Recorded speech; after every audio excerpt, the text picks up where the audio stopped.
the time a woman exposed Facebook's darkest secret.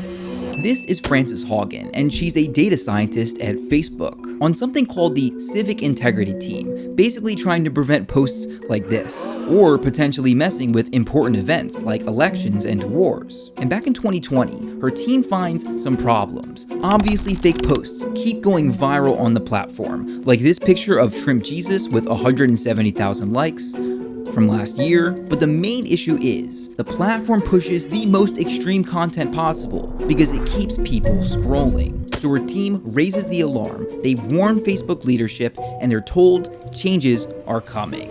Until Facebook suddenly disbands her entire team. Officially, they say the problem is solved, which is weird because the problems still exist. However, Haugen gets moved to a different role, a role with access to internal documents. And what she finds is even worse. Internal studies and data backing up her team's claims. Political division, false information, the whole shebang. But it didn't stop there. Instagram had internal documents showing their app actively harmed teens, studies linking their algorithm to mental health disorders, low self-esteem, generally bad stuff, and evidence that the platform increased violence around the world. And again, Facebook knew everything, still disbanded her team, and might get away with all of this.